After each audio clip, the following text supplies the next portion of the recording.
धन्यवाद, धन्यवाद। Thank you Jesus. धन्यवाद ओ प्रभु, तेरा धन्यवाद।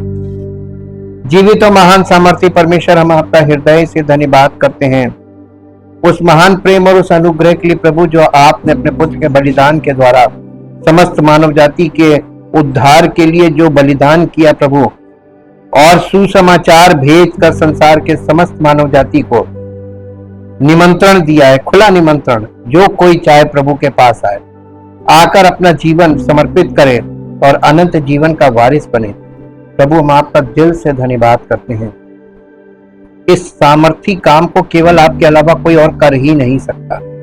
मानव जाति का उद्धार आपके अलावा कोई और कर नहीं सकता, और इसका कोई दूसरा रास्ता भी नहीं है। There is only one way. प्रभु, एक ही मार्ग है जिसमें हमें अनंत जीवन प्राप्त होता है, जिसमें हमें उद्धार प्राप्त होता है, और जिसमें हम परमेश्वर के बच्चे बन जाते हैं, उसके बेटे बेटियां बन जाते हैं, उसके राज्य के वारिस बनते हैं। इसके अलावा प्रभु कोई दूसरा रास्ता है ही नहीं, और ये सत्य मार्ग है। प्रभु, हम आपका हृदय से धन्यवाद करते हैं। आपका संपूर्ण वचन बाइबल इसी उद्देश्य से समस्त मानव जाति से बातें करता है, ताकि लोग आपके वचन को समझें और जल्द से जल्द अपना जीवन आपको समर्पित करें, ताकि उस उद्धार के द्वारा प्रभु जो आपने हमारे लिए किया है, हम आपके बेटे और बेटियां बनकर आपकी महिमा के पात्र बने, और हमारे जीवन से आपकी वो महिमा प्रकट हो जिससे आपके राज्य का विस्तार हो। आदर और महिमा आपको मिले। इस प्रार्थना को प्रभु यीशु मसीह के पवित्र नाम से मांगते हैं, आमीन। Praise the Lord. सबको जय मसीह की। हम परमेश्वर का बहुत धन्यवाद करते हैं कि हम लोग करते करते करते करते खसकते खसकते अब उन विषयों पर आए हैं जो पहले से महत्वपूर्ण थे, और यहां तक पहुंचने में आपके मन लगने में और आपको वचन स्पष्ट होने में समय ज्यादा लगा, वरना ये विषय बहुत पहले शुरू हो सकते थे। लेकिन अंडरस्टैंडिंग लेवल को बनाने में, यानी खाई पाटने में, आपको और परमेश्वर के वचन के बीच जो खाई थी, आत्मिक खाई कह लीजिए या मानसिक समझ की खाई कह लीजिए, उसे पाटने में टाइम ज्यादा लगा। लेकिन परमेश्वर का धन्यवाद करते हैं कि अंततः हम लोग इन सब बातों के लिए मेंटली और स्पिरिचुअली तैयार हैं कि हम इन बातों को अब समझ सकते हैं, सुन सकते हैं, और समझने के बाद हम दूसरों को भी मार्गदर्शन कर सकते हैं। आपको मालूम है कि बाइबल में प्रार्थना के विषय में बाइबल क्या कहती है? प्रार्थना के विषय में इसका सबसे सीधा सिंपल वर्ड लेते हैं। प्रार्थना तो थोड़ा सा आपको लगेगा पूरी दुनिया में सब प्रार्थना करते हैं। प्रार्थना का मतलब हम ईश्वर के सामने अपनी दरख्वास्त रख रहे हैं या उससे कुछ कह रहे हैं। इसको ऐसे लीजिए, कॉन्वर्सेशन, संवाद। आप किसी से बात करते हैं, संवाद। रिश्तों का आरंभ बातचीत से होता है, संवाद, कम्युनिकेशन। तो परमेश्वर के साथ जब तक आपका कोई रिश्ता नहीं है, ना आप उसे जानते ना वो आपको जानता है, तो कौन सा संवाद होगा? हम उन नसों को छुएंगे ताकि आपके अंदर की आत्मा जाग जाए कि दुनिया में जो कर रहे हैं लोग, इसमें भावनाएं ज्यादा हैं, वास्तविकता बिल्कुल नहीं है। सत्य जिसको बोलते हैं, सत्य है नहीं। जब हम परमेश्वर के वचन के आधार पर इस विषय पर बढ़ेंगे, तब आपको पता चलेगा कि ये क्या है। देखिए, आत्मिक रूप से मां का क्या अर्थ होता है? आत्मिक रूप से मां का, शारीरिक रूप से मां का मतलब होता है पालन पोषण करने वाली और प्राथमिक शिक्षक और पिता से अवगत कराने वाली। नहीं समझ में आया? एक मां बच्चे को बाप से इंट्रोड्यूस कराती है। बच्चे को नहीं मालूम बाप कौन। बाप को इंट्रोड्यूस कौन करता है? मां। बहुत बहुत व्यवहारिक तौर पे आप समझिएगा, जब तक मां नहीं कहती है पापा, बच्चा पापा नहीं जानता। बच्चा मां को जानता है, पापा को नहीं जानता। बाप से इंट्रोड्यूस कौन कराती? मां। ठीक, ये मां का आत्मिक अर्थ पकड़िए। आत्मिक अर्थ ये, अब जो शारीरिक अर्थ है वही आत्मिक अर्थ है। मां का आत्मिक अर्थ का मतलब होता है पालन पोषण करने वाली तथा प्राथमिक शिक्षक। पहली शिक्षा मां देती, बच्चे के अंदर जो संस्कार आते हैं, जो मैनर्स आते हैं, बिहेवियर्स आते हैं, मां। और पिता से अवगत कराने। दूसरी बात, पिता का आत्मिक अर्थ जो फिजिकल है वही स्पिरिचुअल है। पिता का आत्मिक अर्थ में आता है संरक्षण, प्रोटेक्शन। बाप का काम है प्रोटेक्शन देना, ठीक। उसके बाद प्रोटेक्शन देने वाला या संरक्षण देने वाला, आपूर्ति करने वाला और भविष्य की योजना करने वाला, जिसे हम आशा कह सकते हैं। भविष्य की योजनाएं जो रखता है, प्लानिंग, इसके बाद ये है, इसके बाद आशा बोलते हैं उसको। आशा, बाप से आशा मिलती है, हाँ? और ये, और अपनी पहचान में तैयार करने वाला, बाप बच्चे को अपनी पहचान में तैयार करता है। यानी बच्चा जो होता है वो बाप का स्वरूप होता है, पुत्र जो है वो पिता का स्वरूप है। परमेश्वर इसी बात को स्पिरिचुअली, देखिए फिजिकल भी यही है, उसी को स्पिरिचुअली वो हमको, समस्त मानव जाति को प्रकट करने की कोशिश कर रहा है। अब प्रार्थना का अर्थ क्या हुआ? परमेश्वर के साथ संवाद या कम्युनिकेशन, संवाद करना या कम्युनिकेशन करना, अर्थात परमेश्वर को पहचानना और उससे संवाद करना। संवाद का उद्देश्य क्या होता है? जिस प्रकार एक अबोध बच्चा अपने माता व पिता की आवाज पहचानता है और उनसे संवाद करता है। बच्चा सबसे कनेक्ट नहीं होता है। बच्चा किससे कनेक्ट होता है? वो जिसकी आवाज पहचानता है। माता पिता ये तो प्रथम है, उसके अलावा परिवार में और सदस्य और आने वाले वो लोग जिनको वो पहचानता है, उन्हीं से वो संवाद करता है ना? तो बच्चे का संवाद करने का जो मुद्दा है वो कहां पे काम करता है? रिकग्निशन ऑफ वॉइस, आवाज पहचानने पे, ठीक। और आवाज पहचानना रिश्ते में सबसे इंपॉर्टेंट चीज है। आप अपनों की, बच्चा अपनों की आवाज पहचानता है, पराई की आवाज नहीं पहचानता, तो पराई को रिस्पॉन्ड नहीं करेगा। रिस्पॉन्ड किसको करेगा? अपनों को रिस्पॉन्ड करेगा। अब आप इन सब कड़ियों को भी हम जोड़ेंगे तो आपको पता चलेगा स्पिरिचुअली हमारा पिता कौन है और हम उसकी आवाज क्यों नहीं पहचानते। समस्या क्या आ गई है हमारे और परमेश्वर के बीच में। तो ये विषय आपको और स्पष्ट हो सकता है। ये पिता की आवाज पहचानता है, माता अपने माता पिता की और अपने परिवार के लोगों की, और उनसे संवाद करता है। संवाद के द्वारा रिश्ते घनिष्ठ और मजबूत होते हैं। संवाद ही वो माध्यम है जिसके द्वारा हम अपनी भावनाओं को प्रकट करते हैं। संवाद का आरंभ रिश्तों से होता है तथा रिश्ते का आरंभ जन्म से होता है। रिश्ते का आरंभ होता है जन्म से। बच्चे का रिश्ता माता पिता के साथ उसके जन्म से होता है, और जन्म लेने के कारण वो उनके साथ रिश्ता होता है, इसीलिए वो संवाद करता है, ठीक। तो बच्चा जो सुनता है वही बोलता है, जैसा सुनता है वैसा ही वो बोलता है, कॉपी करता है, ठीक। तो ये चीज आपको जब फिजिकली आपको क्लियर हो गई, same spiritual, first physical then spiritual followed, इस फॉर्मूले के अंतर्गत, तब आप ये बताइए, हम आपको थोड़ा सा ले जाना चाहते हैं आरंभ में। उत्पत्ति की पुस्तक 3 अध्याय, उत्पत्ति की पुस्तक उसका 3 अध्याय,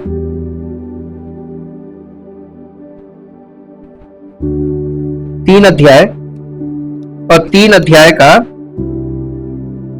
8 पद पढ़िए।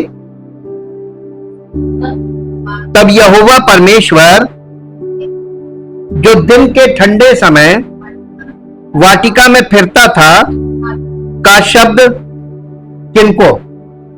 आदम और उसकी पत्नी हवा को सुनाई दिया। तब आदम और उसकी पत्नी वाटिका के वृक्षों के बीच यहोवा परमेश्वर से छिप गए। क्यों छिप गए? क्योंकि वो पाप कर चुके थे और उनका पतन हो गया। पाप था हुक्म ना मानना, पाप था परमेश्वर की आज्ञा का उल्लंघन करना, आज्ञा तोड़ना, और पतन वो रीजन था जिसके कारण वो छिप गए, ठीक जी। तब यहोवा परमेश्वर ने पुकार कर आदम से पूछा, तू कहां है? ये संवाद हो रहा है ना, कम्युनिकेशन हो रही है ना, बातचीत हो रही है, लेकिन बातचीत केवल कानों से हो रही है। परमेश्वर बोल रहा है और आदम सुन रहा है, देख नहीं रहा। ठीक, उसने कहा, मैं तेरा शब्द बारी में सुनकर डर गया, क्योंकि मैं नंगा था इसलिए छिप गया। परमेश्वर ने उससे कहा, किसने तुझे बताया कि तू नंगा है? जिस वृक्ष का फल खाने को मैंने तुझे मना किया था, क्या तूने उसका फल खाया है? आदम को क्या कहना चाहिए था? हाँ, है ना। अब आदम यहां पर जस्टिफिकेशन यानी दलील दे रहा, दलील देने लगा। पहले देखिए, दलील देना। आप गलती करते हैं, आप गलती को सीधा जवाब नहीं देते, हाँ मेरे से गलती हुई, आप तुरंत दलील देते हैं, अरे उन्होंने मुझे ऐसे भड़का दिया, तो उन्होंने मुझे भटका। ये परमेश्वर के सामने दलील चलेगी नहीं। ये देखिए, आर्ग्यूमेंट्स इसी को बोलते हैं। तो उसने कहा कि, क्या कहा? परमेश्वर पे दोष लगा दिया सीधा, देखिए घुमा के। क्या कहा? आदम ने कहा, उस स्त्री को, जिस स्त्री को तूने मेरे संग रहने को दिया है, उसी ने, कितना भोला था, कितना भोला था, देखिए कितना भोला, और परमेश्वर पे दोष लगा रहा है। भोलापन देखिए, परमेश्वर पे दोष लगा रहा कि जिस स्त्री को तूने मेरे संग रहने को दिया था ना, उसी ने खिलाया जी। तब यहोवा परमेश्वर ने स्त्री से कहा, तूने ये क्या किया है? स्त्री ने कहा, देखिए इसने सच बोला, स्त्री ने कहा, सर्प ने मुझे बहका दिया, तब मैंने कहा, बिल्कुल सच बोला। देखिए इसने एकदम घुमा फेरी कर, लेकिन आदम ने, हु इज द हेड, प्रमुख कौन था? आदम को परमेश्वर ने पनिश कैसे किया? आज उस पनिशमेंट में हम सब आ गए। ये जो संवाद यहां पर हो रहा है, this is the first conversation between man and God. ये पहले आदम यानी पहला मनुष्य और उसकी पत्नी और परमेश्वर के बीच पहला संवाद है बाइबल में। और दुख की बात है कि ये जो संवाद हो रहा है, ये पतन की अवस्था में।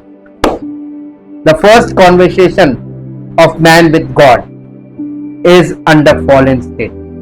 ये पतन की अवस्था में हो रहा है, जिसमें वो देख कुछ नहीं रहा है, केवल संवाद कर रहा है, सुन रहा है और जवाब दे रहा है, और वो भी गलत तरीके से जवाब, आर्ग्यूमेंट्स के साथ। आपने क्या देखा? यहां मानव जाति का परमेश्वर के साथ जो बातचीत है, वो शुरू से ही पतन के कारण गड़बड़ हो चुकी है। अब उसके बाद जब इसके बच्चे हुए, मेरे साथ इसमें एक और पद निकालिए और आपको मिलेगा 4 अध्याय में आ जाइए, उत्पत्ति 4 अध्याय, 4 अध्याय और उसका 26 पद पढ़िए।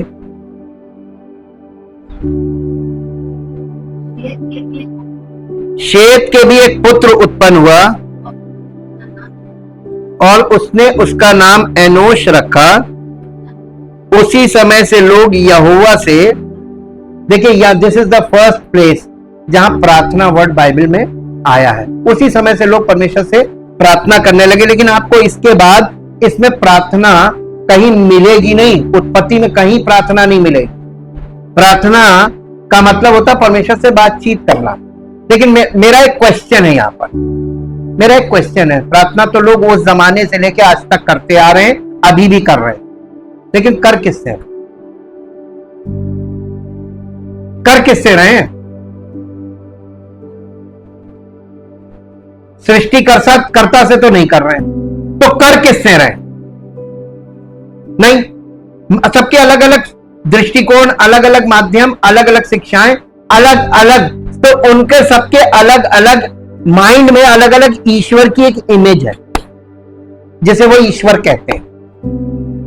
ये एक कल्पना है, कल्पना है। आपका ईश्वर आपकी कल्पना है। और बाइबल इस विषय पर पुराने नियम में परमेश्वर ने बड़ी जतन करके थियोफेनी के द्वारा, यानी तरह तरह के दर्शनों के द्वारा, तरह तरह से परमेश्वर ने लोगों से संवाद करने की कोशिश की, क्योंकि दुख की बात यह है कि मानव जाति का पाप और पतन होने के कारण मनुष्य परमेश्वर से कनेक्ट नहीं हो सकता अपनी ओर से, फ्रॉम मैन साइड। कोई भी मनुष्य परमेश्वर से संवाद नहीं कर सकता। रीजन वाई, क्यों नहीं कर सकता? समस्या बताइए। है नहीं, पाप और पतन के कारण अब मनुष्य का पतन हो गया ना, पाप के कारण पतन हुआ, तो पतन के कारण मनुष्य परमेश्वर से संपर्क नहीं साध सकता। क्यों? कुछ बीच का ऐसा बताइए जिस हाँ, वो स्पिरिचुअली डेड हो गया और परमेश्वर आत्मा है। तो आत्मा अगर उसकी मनुष्य की आत्मा में जब तक जीवन नहीं, आत्मा जीवित नहीं होगी, तो परमात्मा से कनेक्शन नहीं बनेगा। कनेक्शन की बात कर रहे हैं, ठीक। अब हमने आपको अभी जो बताया, एक बच्चे का जन्म उस माता पिता के साथ उसके जीवन का, उसके रिश्तों से आरंभ होता है। वहां से कॉन्वर्सेशन, एक रिलेशनशिप का कॉन्वर्सेशन शुरू होता है। पिता सारी प्लानिंग करके रखता है बच्चे के, माता उसकी सारी आवश्यकताओं को पूरा करती है, पालन पोषण है, उसकी प्राथमिक शिक्षा है, उसको पिता के साथ अवगत कराती है। स्पिरिचुअली कलीसिया आत्मिक पालन पोषण करने के लिए एक मां के रूप में है। ये कलीसिया की इंपॉर्टेंस बता रहे आपको, क्यों परमेश्वर ने कलीसिया की स्थापना के लिए कहा। कलीसिया ही वो बॉडी है जो आत्मिक बच्चे जहां जन्म लेते हैं और आत्मिक बच्चों का परमेश्वर की आत्मा और वचन के द्वारा वहां पालन पोषण होता है स्पिरिचुअल, ताकि वो अपने आत्मिक पिता को पहचाने और उसके साथ संवाद कर सके। कोई आपको ऐसी कलीसिया मिल जाए जमीन पर तो बताइए। पाप और पतन के कारण देखिए आज कलीसियाओं के फिजिकल लोग काम कर रहे हैं। जो परमेश्वर का मूल उद्देश्य है कलीसिया को लेकर, वो नहीं काम हो रहा है। और इसीलिए लोग प्रार्थना तो दुनिया में सभी कर रहे हैं, लेकिन टू होम दे प्रे।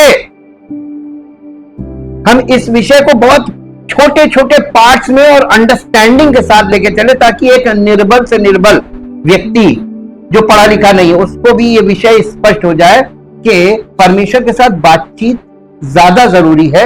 उसी को प्रार्थना कहते हैं, टू वे कम्युनिकेशन, सुनना और जवाब देना, सुनना और रिस्पॉन्ड करना, ना कि सिर्फ मन अपनी आंख बंद करके बोलते रहना, जो मन में भरा भड़ास निकाल देना। ये प्रार्थना नहीं है।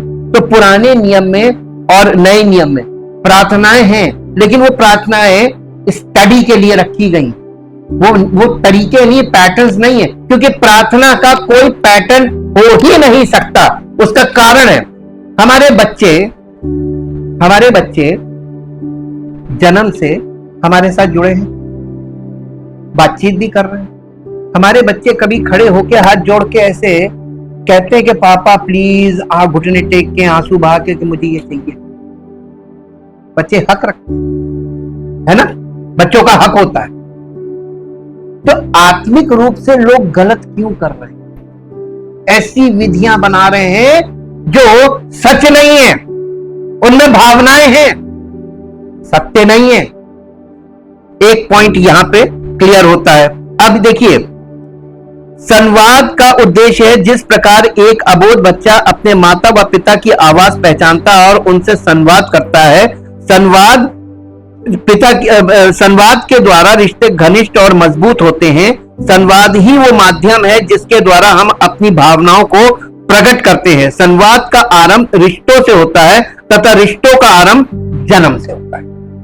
इसीलिए परमेश्वर ने बॉर्न अगेन फॉर्मूला रखा है। आत्मिक जन्म से आप परमेश्वर के परिवार में जन्म ले लेते हैं जब आपकी आत्मा जागृत हो जाती है, वो सो रही है। डेड का मतलब सोना है, डेथ का मतलब मृत्यु है। डेड का मतलब मृत्यु नहीं है, डेड का मतलब है आत्मा सोई हुई है, निष्क्रिय है। तो परमेश्वर के वचन के द्वारा आत्मा सक्रिय होनी चाहिए कि नहीं, जागनी चाहिए कि नहीं? तो क्यों नहीं जागती? जैसे ही जागेगी वैसे ही आपका परमेश्वर के साथ रिश्ता बन जाएगा। जन्म से ही तो रिश्ता है, और फिर आपके साथ संवाद शुरू हो जाएगा। आप उसकी सुनने लगेंगे, उससे बात करने लगेंगे। उसी को तो प्रार्थना कहते हैं। तो आप परमेश्वर की सुनकर उसको प्रत्युत्तर नहीं कर रहे हैं, यही तो प्रार्थना आप नहीं कर पा रहे, क्योंकि आपका जन्म नहीं हुआ। अब देखिए, बिना किसी रिश्ते के किसी से कुछ मांगना या लेना अनैतिक है कि नहीं? ये नैतिक है कि अनैतिक है? लॉफुल है कि अनलॉफुल? कैसे?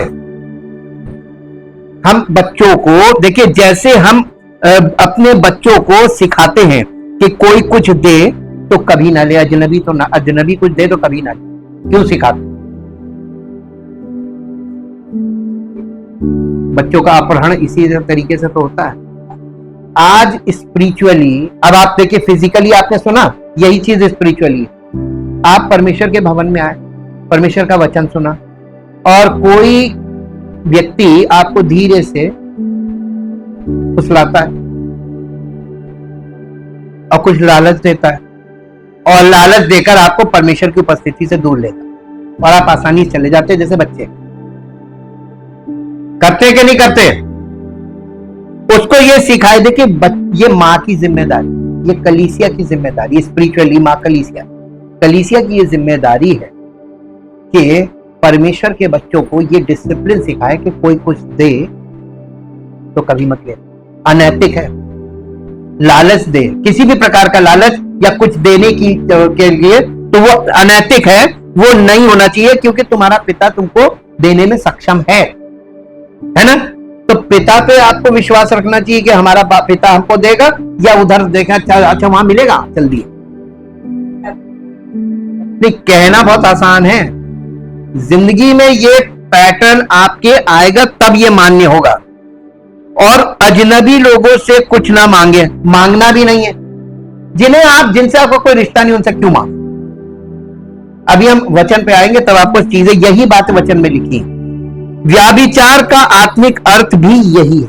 व्याभिचार का मतलब क्या है? जिससे कोई रिश्ता नहीं, उससे कुछ ले लो, यही तो व्याभिचार है। अनैतिक रूप से किसी से कुछ लेना व्याभिचार है कि नहीं है? आपको हक नहीं है, लेकिन आप उससे सौदेबाजी कर रहे हैं, रॉन्ग रिलेशनशिप, और उससे लाभ लेने, गलत रिश्ता बना रहे, केवल आप उससे फायदा उठाने। इसी को तो व्याभिचार बोलते हैं। व्याभिचार को और क्या मतलब हुआ? किसी स्वार्थ से किसी के साथ रिश्ता कायम करना, यही तो व्याभिचार है। Illegal relationship. स्पिरिचुअली लोग क्या करते हैं? और बाइबल में नए नियम में बार बार ये चीज आ रही, व्याभिचार, मूर्ति पूजा व्याभिचार, मूर्ति पूजा व्याभिचार। ये मूर्ति पूजा व्याभिचार आपस में जुड़े हुए हैं कि किसी के सामने भी जाकर दंडवत करके और उससे मांग लो, यही तो मूर्ति पूजा, यही व्याभिचार। दोनों सेम है, प्रिंसिपली दोनों सेम है। हम प्रिंसिपली अगर ये देखें सैद्धांतिक तौर पे, तो लोग क्या कर रहे हैं? सब व्याभिचार कर रहे हैं। किसी का पिता से कोई ना तो संबंध है, क्योंकि बॉर्न अगेन कोई हो नहीं रहा, और मांग सब रहे, प्रार्थना सब कर रहे हैं। क्यों नहीं सुनता है?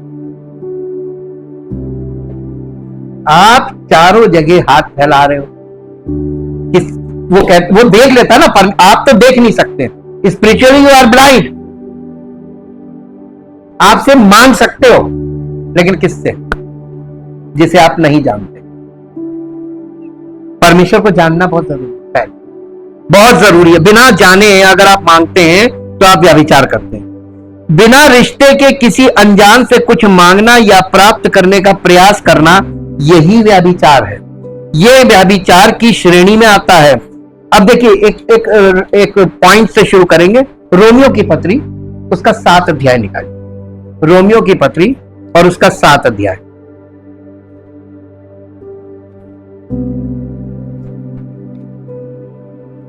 मिला?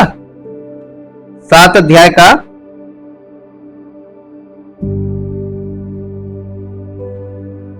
4 पद से पढ़िए। वैसे ही हे मेरे भाइयों, तुम भी मसीह की देह के द्वारा व्यवस्था के लिए मरे हुए बन गए कि उस दूसरे के हो जाओ जो मरे हुओं में से जी उठा, ताकि हम परमेश्वर के लिए फल लाएं। क्योंकि जब हम शारीरिक थे तो पापों की अभिलाषाएं जो व्यवस्था के द्वारा थी, मृत्यु का फल उत्पन्न करने के लिए हमारे अंगों में काम करती थी। परंतु जिसके बंधन में हम थे उसके लिए मरकर अब व्यवस्था से ऐसे छूट गए कि लेख की पुरानी रीति पर नहीं वरन आत्मा की नई रीति पर सेवा करते। ये नई वाचा आपकी आत्मा से शुरू हो रही है। लेख की वाचा जो शारीरिक थी वो अब नहीं है, मसीह में तो है ही नहीं, आदम में चल रही है। अगर आप आदम में हैं, एडमिक नेचर में, तो आप उस व्यवस्था से बंधे हुए हैं अभी भी, और आपके अंदर मृत्यु के फल उत्पन्न होंगे। इसका अब पहले पद से 3 पद तक पढ़ दीजिए, क्योंकि 4 से हमने आधे से पढ़वाया। हे भाइयों, क्या तुम नहीं जानते, मैं व्यवस्था के जानने वालों से कहता हूं। अब यहां पर एक क्वेश्चन उठता है, क्या ये यहूदियों के लिए है? नहीं, ये व्यवस्था के जानने वालों का मतलब क्या ये बात यहूदियों पे लागू होती है? नहीं, ये यहूदी अन्य जाति दोनों पे लागू होती है। मालूम कैसे?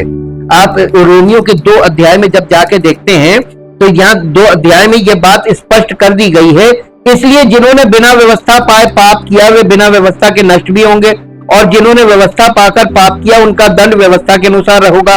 क्योंकि परमेश्वर के यहाँ व्यवस्था के सुनने वाले धर्मी नहीं, पर व्यवस्था पर चलने वाले धर्मी ठहरते हैं, पर धर्मी ठहराए जाएंगे।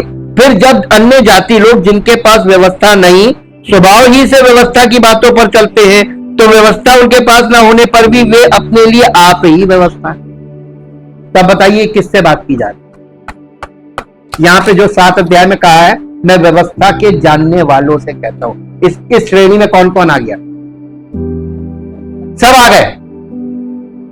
इसीलिए पौलुस ने कहा कि अब ना कोई यहूदी ना कोई अन्य जाति, अब ना खतना रहित, सबको उसने बराबर कर दिया। मसीह की मृत्यु ने इन सब खाई को पाट दिया, डिफरेंशिएशन, जिससे आपको और हमको अन्य जाति होने के कारण, अज्ञानता वाले लोग होने के कारण परमेश्वर का अनुग्रह था कि इन्हें मालूम नहीं है, लेकिन मसीह की मृत्यु ने इन सब चीजों को मिटाकर सत्य को खोल दिया कि अब कोई ना यहूदी रहा, ना कोई अन्य जाति रहा, ना कोई खतने वाला, ना कोई खतना रहित, अब सब एक है। और परमेश्वर का वचन नए नियम में पवित्र आत्मा के द्वारा दोनों से इक्वली बात करता। हम अभी भी व्यवस्थाएं पकड़े बैठे हुए, हम अपनी विधियों को पकड़े बैठे हैं। जो धार्मिक विधियां हैं वही तो आपके धार्मिक कानून है, और धार्मिक कानून से दुनिया में बताइए कौन सी कंट्री चल रही है? एक नहीं चल। तो आप आत्मिक रूप से उस नियम के बंधन में कैसे हो सकते? नहीं है। हम आजाद हैं, हम आजाद देश में जब रहते हैं, आजादी का मतलब हर प्रकार के बंधन से मुक्त। अब हम सत्य के लिए स्वतंत्र हैं, अब पाप के गुलाम बने हुए हैं। ये विधियां जो है ये हमको गुलाम बनाए हुए हैं, और इन्हीं के कारण हम पापी। पौलुस यही बात यहां पर खोल रहा है, गहराई से देखिए। वो कह रहा है, आगे पढ़िए, जब तक मनुष्य जीवित रहता है। ये व्यवस्था की प्रभुता क्यों है? नहीं, क्यों है? क्योंकि पापी मनुष्य पर व्यवस्था की प्रभुता, क्योंकि हम पापी स्वभाव में हैं, एडमिक नेचर में, इसलिए व्यवस्था की प्रभुता हमारे ऊपर काम कर रही है। आगे पढ़िए, क्योंकि विवाहिता स्त्री, यहां एग्जाम्पल देकर बोल रहा, क्योंकि विवाहिता स्त्री व्यवस्था के अनुसार, कानून के अनुसार अपने पति के जीते जी उससे बंधी हुई है। कानून ने बांध रखा है ना। जब तक पति जिंदा है, पत्नी किसी और की तरफ देख नहीं सकती, ना उससे संबंध रख सकती। आत्मिक तौर पे आइए, जब तक आपके जीवन में आप पाप में बंधे हुए हैं, तो आप जिसको भी ईश्वर मान रहे हैं, आप उसके बंधन में हैं जी। परंतु यदि पति मर जाए, कानूनन वो स्वतंत्र हो गई, पति मर गया। इसलिए यदि पति के जीते जी वो किसी दूसरे पुरुष की हो जाए तो व्यभिचारिणी कहलाएगी। परंतु यदि पति मर जाए तो वो उस बंधन से मुक्त हो गई। यहां तक कि यदि किसी दूसरे पुरुष की हो जाए तो भी व्यभिचारिणी नहीं कहलाएगी। अब आप देखिए, यहां पर बहुत ध्यान दीजिए। पाप का बल व्यवस्था, पाप का बल कहां है, पाप की शक्ति कहां है? यही बंधन, कानून, व्यवस्था। जब तक आप फिजिकली जीवित हैं, आप कानून में बंधे हुए, एडमिक नेचर में। लेकिन अगर यीशु मसीह हमारे लिए उस एडमिक नेचर को लेकर मर गया, इसीलिए उसको लास्ट एडम बोला है। अगर हमने यीशु मसीह पर विश्वास किया और कलीसिया में जुड़ गए, वही बात पौलुस यहां पे कह रहा है कि उसकी देह के कारण तुम अव्यवस्था के लिए मर गए। तो अभी भी हम उन विधियों को लेकर क्यों खड़े? हम तो मर गए, उसकी देह का हिस्सा बनने का मतलब अब हम स्वाभाविक बातों के लिए मर गए। इसका एक फायदा आपको बताएंगे, ये बात आपकी समझ में आएगी तो ये आपके लिए कितनी फायदेमंद है स्पिरिचुअली, वो अब बताते। देखिए, अब मेरे साथ एक पद निकालिए, पहला पत्रस पहला अध्याय, पहला पत्रस पहला अध्याय और उसका 21, 22 और 23 पद पढ़िए। पहला पत्रस पहला अध्याय 21, 22 है, जिसके द्वारा, उसके द्वारा तुम उस परमेश्वर पर विश्वास करते हो जिसने उसे मरे हुओं में से जिलाया और महिमा दी, कि तुम्हारा विश्वास और आशा, आशा का मतलब आशा ही जीवन में, पढ़ा है कभी आप? गाड़ियों के पीछे लिखा था आशा ही जीवन है। आपको रोज जीवन में आगे बढ़ने के लिए आशा चाहिए, आशा ही जीवन है। और आशा और विश्वास दोनों हमारा किस पर होना चाहिए? ना परमेश्वर पे नहीं लिखा है?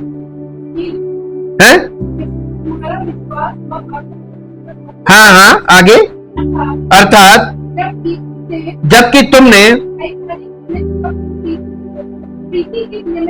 भाईचारे की निष्कपट प्रीति के निमित्त सत्य के मानने से अपने मनों को पवित्र किया है, तन मन लगाकर एक दूसरे से अधिक प्रेम रखो, क्योंकि तुमने नाशवान नहीं परंतु अविनाशी बीज से परमेश्वर के जीवित और सदा ठहरने वाले वचन के द्वारा नया जन्म पाया। नया जन्म हमको कैसे मिलता है? परमेश्वर के वचन के द्वारा, सुनने से। क्योंकि सुनने के बिना हमारे पास अब कोई इंद्री नहीं बची कि हम परमेश्वर की आवाज सुन सकते हैं, लेकिन आप रिकॉग्नाइज नहीं कर पाएंगे कि ये परमेश्वर की आवाज है। परमेश्वर के वचन को लोग क्यों एक्सेप्ट नहीं करते? क्योंकि वो परमेश्वर के वचन को नहीं पहचानते। वो बोलने वाले की आवाज सुनते हैं, उस वचन को नहीं सुनते। अब यहां पे इसको थोड़ा सा 19 पद से पढ़िए। पर निर्दोष और निष्कलंक मेमने अर्थात मसीह के बहुमूल्य लहू के द्वारा हुआ, उसका ज्ञान तो जगत की उत्पत्ति के पहले ही से जाना गया था, पर अब इस अंतिम युग में तुम्हारे लिए प्रकट हुआ, उसके द्वारा तुम उस परमेश्वर पर विश्वास करते हो। देखिए कौन आ रहा? पिता भी आ रहा, पुत्र भी आ रहा और पवित्र आत्मा भी आ रहा। यहां ट्रिनिटी पूरी आ रही है। यीशु मसीह पर विश्वास करने का मतलब उस परमेश्वर पर विश्वास करना जो सृष्टि करता है, जिसने यीशु मसीह को, जो हमारे पापों के लिए मारा गया था, हमारे पापों का बलिदान पिता ने उसको कर दिया था, उसे अपनी आत्मा के द्वारा जीवित किया, ताकि हम उस पर विश्वास करके हम अपनी पतन की अवस्था से मसीह में नए जीवन के लिए जीवित हो जाए, एक नए जीवन का आरंभ हो। यही बॉर्न अगेन है। और ये बॉर्न अगेन किसके द्वारा हो रहा है? ना इसमें दुआ है, ना इसमें कोई विधि है, शारीरिक क्रिया नहीं है, ये केवल परमेश्वर के वचन को सुनकर विश्वास करने से, रिस्पॉन्ड करने से। क्लियर? इतने समय से सुन रहे हैं, जू नहीं रहेंगी, रिस्पॉन्ड नहीं किया आज तक। क्यों? हमारा बच्चा जब बोलेगा पापा, तो बाप उसकी तरफ बहुत खुश होता देख के, पापा बोला, पापा बोला। और जैसे जैसे बच्चा मैच्योर होने लगता है, वैसे वैसे वो बात करने लगता है, लेवल्स पर। अब बातचीत का एक ही लेवल थोड़ी ना कि रोज एक ही रट रहा। तोता बन गए क्या आप? एक ही चीज को रोज रटिए, रोज रटिए, रोज रटिए, सुनने वाला वो बजाएगा, कहेगा बस कर, कान पका दिए, सुन के थक गए ये सब। इसीलिए परमेश्वर के वचन में लिखा, तुम्हारी भक्ति रटी रटाई परंपरा मात्र है। ये परंपरा हो सकती है, सुनेगा नहीं कोई। आप एक ही चीज रोज किसी को खिलाइए, आप एक ही बात रोज हर समय करते रहिए, आपका रिकॉर्ड वही चलता रहा, सोई फंस गई, रिपीटेडली रिपीटेडली रिपीटेडली। ये एक, इसको एक्चुअली बोला गया मानसिक समस्या। किसी भी चीज को रटना मानसिक समस्या है। आपको हमेशा दिमाग को खुला रखना है और आपको सच सुनने के लिए अपने दिल को मजबूत रखना, क्योंकि सच वो है, सच वो नहीं है जो आप अंदर रखे, आप ब्लाइंड है। सच वो है जो आपकी आंखें खोल दे। तभी तो यीशु मसीह का, जब तक कोई नए सिरे से जन्म न ले स्वर्ग का राज्य देख नहीं सकता। परमेश्वर के वचन के द्वारा हमारी आत्मिक आंखें खोली जाती कि हम उस सृष्टिकर्ता को और उस उद्धारकर्ता को, दोनों को पहचाने कि दोनों हमारे लिए काम कर रहे हैं। हम इतनी मेहनत जो दुनिया में लोग रोज कर रहे हैं सवेरे से रिलीजियसली, उससे संपर्क साधने की जरूरत नहीं है। हम उसके बच्चे हैं। यही तो वो हमको अपना बच्चा बना के साबित करना मांगता है कि तुम मेरे बच्चे हो, तुम कहां फंस गए। अब इसके लिए देखिए, थोड़ा सा उधर चलते, पहला यूहन्ना उसका पहला अध्याय निकालिए। पहला यूहन्ना पहला अध्याय, सॉरी, यूहन्ना रचित सुसमाचार उसका पहला अध्याय, यूहन्ना रचित सुसमाचार उसका पहला अध्याय और उसका 12 और 13 पद पढ़िए। यूहन्ना रचित सुसमाचार पहला अध्याय और उसका 12 और 13 पद। जी, परंतु जितनों ने उसे ग्रहण किया, किसने? जितनों ने उसे ग्रहण किया। किसे ग्रहण किया? पहले यहां ना, प्रभु यीशु मसीह को। जितनों ने उसे ग्रहण किया, यानी प्रभु यीशु मसीह को ग्रहण किया, उसने किसने? प्रभु यीशु मसीह ने। उन्हें, जिन्होंने ग्रहण किया, उन्हें परमेश्वर की संतान होने का अधिकार दिया, अर्थात उन्हें जो उसके नाम पर विश्वास रखते हैं, जो उसके वचन के द्वारा सुसमाचार सुन के, अभी हमने पढ़ा ना, तुमने परमेश्वर के अविनाशी और बहुमूल्य वचन के द्वारा नया जन्म प्राप्त किया। ये जन्म प्राप्त करना है, मसीह पर विश्वास करना एक नए, हमारी आत्मा का जन्म है। क्योंकि वो आत्मा जीवन देने वाली आत्मा वही है और पिता से मिलाने वाला भी वही मीडिएटर। जी, वे ना तो लहू से, न शरीर की इच्छा से, न मनुष्य की इच्छा से। ये बस इतनी सी बात है, इसमें करना कुछ नहीं है। आपको केवल अपने उद्धारकर्ता का सुसमाचार वचन सुनते हैं तो आपकी आत्मा में जीवन आ जाना चाहिए, क्योंकि परमेश्वर के वचन में लिखा है, मृतक परमेश्वर के पुत्र का शब्द सुनेंगे और जो सुनेंगे वो जिएंगे, उनमें जीवन आ जाएगा। ये आत्मा का जीवन है, आपकी आत्मा में जीवन आएगा। और जब आत्मा में जीवन आएगा तभी तो आप परमेश्वर से संवाद कर पाएंगे, बातचीत कर पाएंगे। हाँ के ना? तो दुनिया में सब लोग किससे बात कर रहे हैं रोज? रॉन्ग नंबर लगा, सब रॉन्ग नंबर लगा, सब रॉन्ग नंबर लगा। ये अंडरस्टैंडिंग वाली बात है कि हम कर क्या रहे हैं और हमें क्या नहीं करना चाहिए। हम वही कर रहे हैं जो नहीं करना चाहिए, और जो करना चाहिए उससे हम अनभिज्ञ हैं, और या हम जानते हैं लेकिन हम करते नहीं। रोमियो की पत्री 8 अध्याय, रोमियो की पत्री 8 अध्याय 14, 15, 16 पद पढ़ेंगे। इसलिए कि जितने लोग परमेश्वर की आत्मा के चलाए चलते हैं वे ही, इंग्लिश में इसका मतलब लिखा वो ओनली, वे ही परमेश्वर के पुत्र हैं, क्योंकि तुमको दासत्व की आत्मा नहीं मिली कि फिर भयभीत हो, परंतु लेपालकपन की आत्मा मिली है। स्पिरिट ऑफ अडॉप्शन बोलते हैं। तुम्हें परमेश्वर ने अपना पुत्र और पुत्री बना के ग्रहण कर लिया है। लेपालकपन की आत्मा मिली है, जिससे हम हे अब्बा, हे पिता कहकर पुकारते हैं। आत्मा यानी परमेश्वर की आत्मा, पवित्र आत्मा, आप ही हमारी आत्मा के साथ मिलकर गवाही देती है कि हम परमेश्वर की संतान है। आपकी आत्मा में गवाही आ जाएगी जैसे ही आप बॉर्न अगेन होंगे। पवित्र आत्मा आता है ना, वो आपकी आत्मा में गवाही पैदा कर देगा, तुम तो परमेश्वर की संतान, तुम कहां इन चक्करों में पड़े हुए। दुनिया को करने दो अपना। You are different, you are God's children. तुम परमेश्वर के बच्चे हो, तुम सृष्टिकर्ता के बच्चे हो, और तुम्हें उद्धारकर्ता मिला है जिसने तुम्हारे सारे गुनाहों को अपने ऊपर उठा लिया, और वो तुम्हारे लिए मर गया ताकि तुम उसके लिए जीवन बिताओ। और दूसरे लोग जो पड़े हुए हैं तुम्हारी दशा में, अब जाकर उनको जगाओ। हमको आत्मिक रूप से जगाने के लिए वो हमको जगाकर और जीवन देकर हमें सुसमाचार सुनाने के लिए खड़ा कर रहा है। और हम कर क्या रहे हैं? हम तो रिपीट कर रहे हैं जी। नहीं कहा, आगे पढ़िए। और यदि हम परमेश्वर की संतान है तो परमेश्वर के वारिस भी है, वरन परमेश्वर के वारिस और मसीह के संगी वारिस हैं, कि जब हम उसके साथ दुख उठाएं तो मसीह के साथ महिमा पाने के लिए, अभी जब वो आने वाला है, आएगा तब हमें महिमा मिलेगी ना।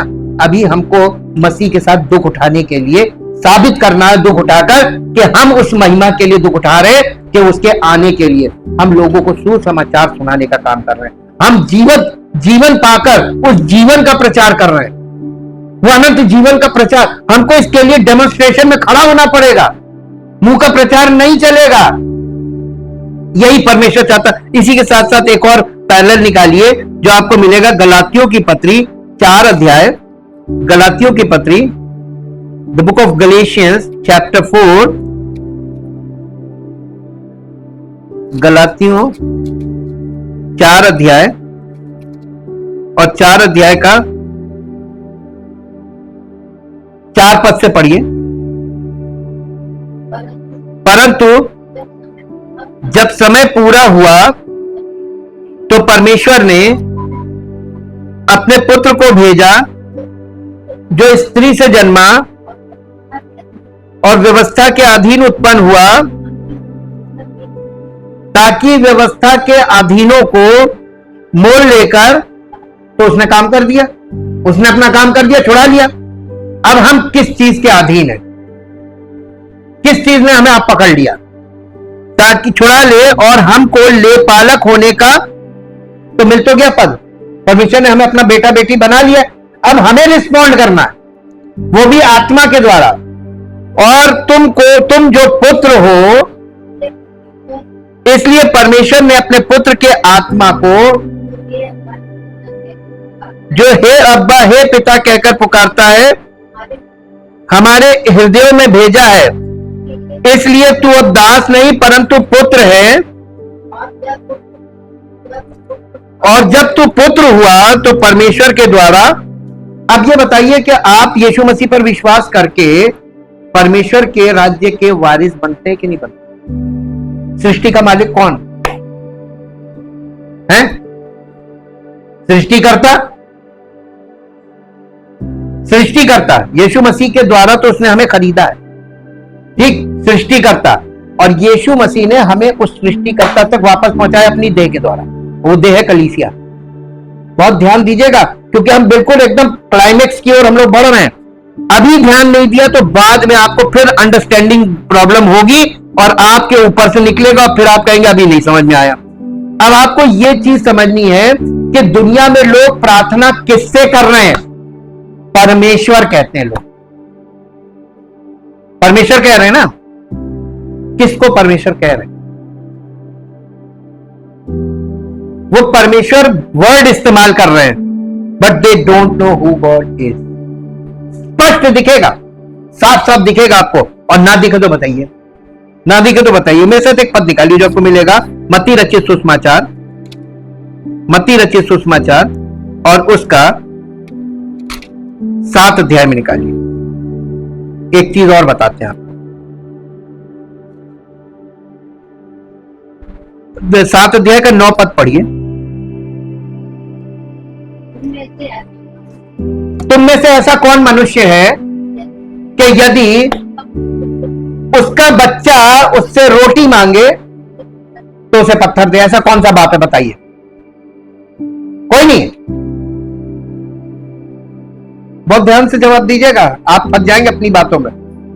कोई ऐसा बाप नहीं हो सकता कि उसका बच्चा उससे रोटी मांगे और उसे पत्थर दे। जी, शैतान ने यीशु मसीह से क्या कहा था? वो परमेश्वर का पुत्र था। अगर तू खुदा का बेटा है, पत्थर से कह दे रोटी बन जाए। काट रखी उसकी। ऐसा कौन सा बाप होगा? तुम में से कितने खराब हो तुम, लेकिन तुम अपने बच्चे को अगर वो रोटी मांग रहा है, पत्थर कौन देगा? आगे पढ़िए। या मछली मांगे तो उसे सांप दे? ऐसा कौन बाप होगा? अतः जब तुम बुरे होकर अपने बच्चों को अच्छी वस्तुएं देना जानते हो, तो तुम्हारा स्वर्गीय पिता अपने मांगने वालों को यानी अपने बच्चों को अच्छी वस्तुएं क्यों ना देगा? लेकिन यहां क्वेश्चन, ताकि तुम इस कारण जो कुछ तुम चाहते हो मनुष्य तुम्हारे साथ करे, तुम अपने व्यवहार को बदल लो। परमेश्वर का वचन हमसे कह रहा है कि अगर तुम परमेश्वर के बच्चे हो तो तुम परमेश्वर का स्वभाव तुम्हारे अंदर क्यों नहीं है? तुम बुरे होकर अपने बच्चों को अच्छी चीजें देना जानते हो तो तुम्हारा स्वर्गीय पिता। अब देखिए यहां पर एक चीज आ रही है, यहां रिलेशनशिप आ रही बाप बेटे की।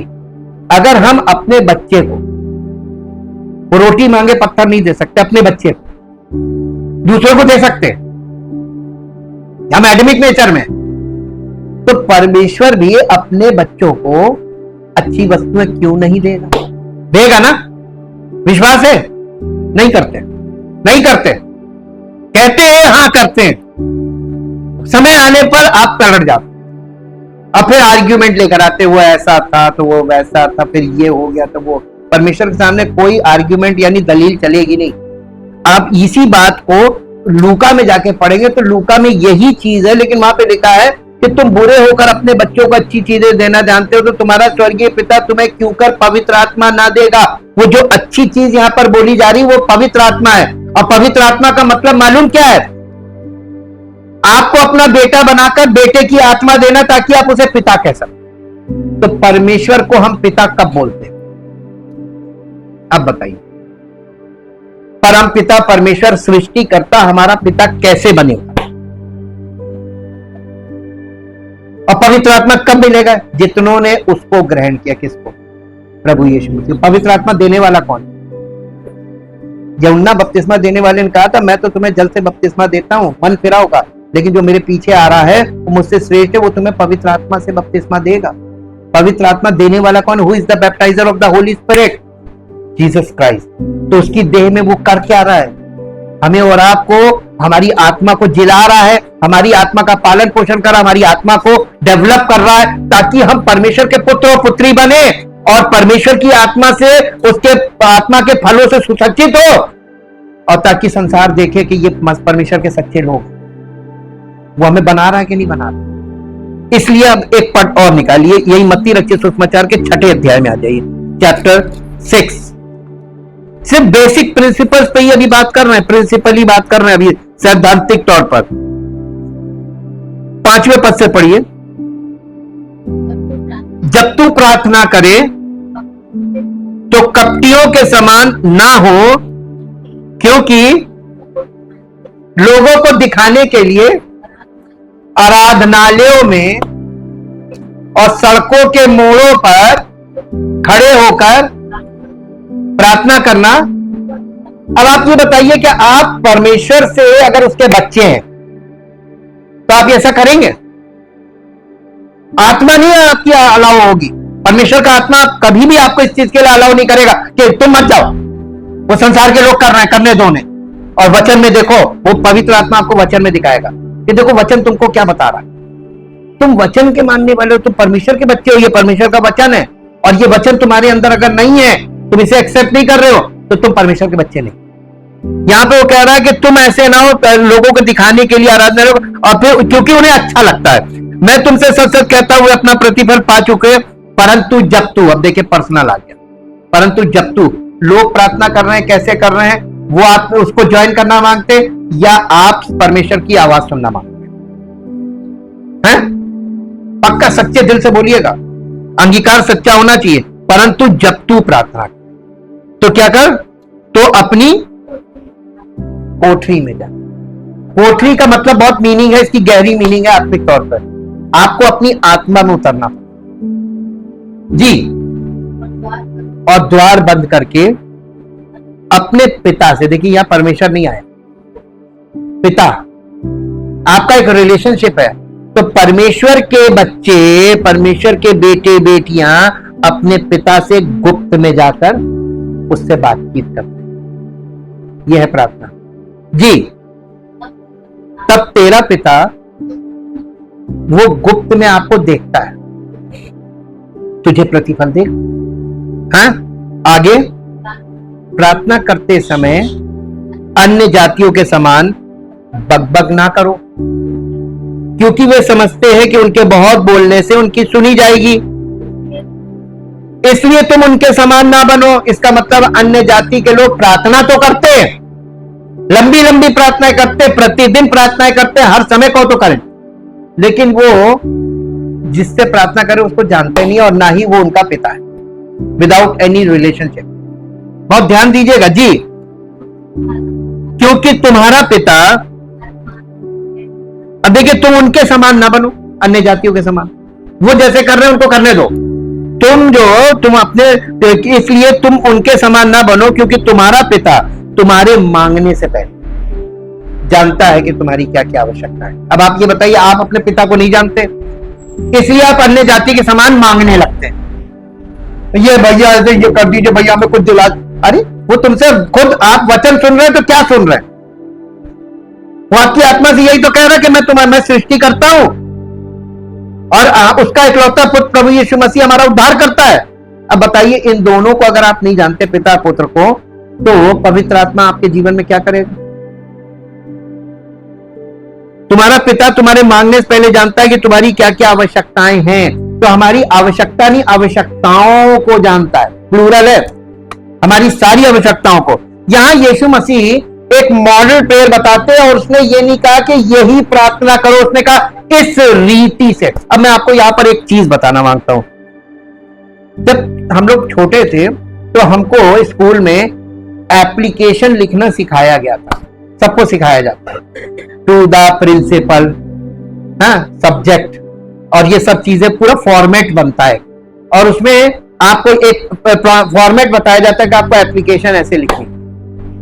फिर आपको जब एग्जाम आता है उसमें पूछते हैं कि आपको बैंक मैनेजर को एप्लीकेशन देनी है, तो कैसे लिखो? फॉर्मेट वही रहता है, टू दी प्रिंसिपल की जगह आ जाता है to the branch manager, format वही रहता है। तो एक फॉर्मेट होता है हर काम का, एक प्रारूप। वो प्रार्थना हमको एक प्रारूप के रूप में दी है, फॉर्मेट दिया था तब तक के लिए जब तक कि पवित्र आत्मा से हम परिपूर्ण होकर और परिपक्व होकर आत्मा में प्रार्थना ना करने लगे, तब तक के लिए। और आप, हे हमारे पिता की प्रार्थना जो चेलों को यीशु मसीह ने सिखाई थी, उन्हीं चेलों को यीशु मसीह, अब देखिए जब वो मैच्योर हो गए, मसीह की सामर्थ में होकर, आत्मा में होकर काम करने लगे, तब उनका जीवन में देखिए क्या परिवर्तन हुआ। मैं आपको दिखाता हूं। गलातियों की पत्री, इफिसियों की पत्री निकालिए, इफिसियों की पत्री,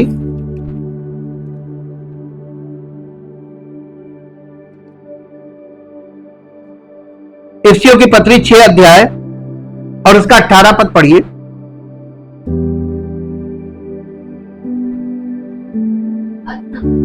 हर समय और हर प्रकार से आत्मा में प्रार्थना और विनती करते रहो और इसीलिए जागते रहो कि सब पवित्र लोगों के लिए लगातार विनती। अब यहां पे आत्मा में विनती कर रहे हैं। एक प्रारूप, एक फॉर्मेट दिया था उसने, to develop our sense how to communicate with your father. अपने पिता से आपको क्या बात करनी है, क्या ये एकदम बेबी लेवल की है। उसके बाद आपको डेवलप होना है। तो ये कम्युनिकेशन विद गॉड का डेवलपमेंट आपके आत्मिक डेवलपमेंट पर निर्भर करता है। आपका बच्चा जितना फिजिकली और मेंटली और एकेडमिक्स में जितना वो अच्छा आगे पढ़ाई में पढ़ने में जितना शार्प होगा, उसके सवाल जवाब उतने ही शार्प होंगे।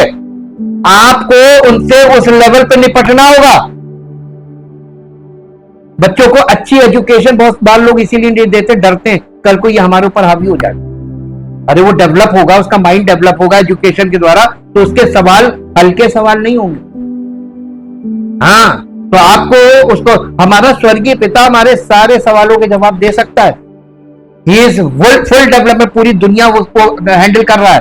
तो वो हमें डीलिंग अच्छी सिखा पाएगा, तो हमें उसके लेवल पे उसके साथ बातचीत करने योग्य होना चाहिए। या हम अपना बेबी लेवल लेके बैठे रहे और रोज एक ही चीज रिपीट कर रहे हैं उसके सामने, घिसा पिटा रिकॉर्ड।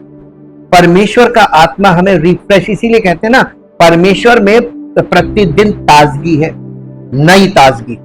परम पिता परमेश्वर, हम आपका हृदय से धन्यवाद करते हैं आपके पवित्र वचनों के लिए, जो हमें आपसे कम्युनिकेशन करने के लिए, संवाद करने के लिए आत्मिक तौर पर तैयार करते हैं, आत्मिक तौर पर परिपक्व करते हैं कि हम अपने उस परम पिता से उसके वचन के आधार पर समझ प्राप्त करके उसके सामने हाजिर हों और उसके साथ बातचीत कर सके, और हमारे आत्मिक स्तर के अनुसार हमारी ग्रोथ को देखकर वो भी खुश हो और उसको लगे कि हमारा बच्चा आत्मिक उन्नति कर रहा है, हमारे वचनों पर बहुत ध्यान दे रहा है, हमारे वचनों का पालन कर रहा है। और इस प्रकार हम परमेश्वर के वचन के द्वारा और पवित्र आत्मा के सिखाए जाने के द्वारा परिपक्वता में बढ़ें, ताकि हम अन्य विश्वासियों के लिए, सह विश्वासियों के लिए, कलीसिया के अन्य लोगों के लिए एक अच्छा एग्जाम्पल बने और उनके लिए उन्नति का जरिया बने, ताकि हम सब मिलकर मसीह की देह में परिपक्वता में एक साथ बढ़े और आपकी महिमा का कारण बने, ताकि सारा आदर, सारी महिमा आपको मिले। इस प्रार्थना को प्रभु यीशु मसीह के पवित्र नाम से मांगते हैं, आमीन। Praise the Lord.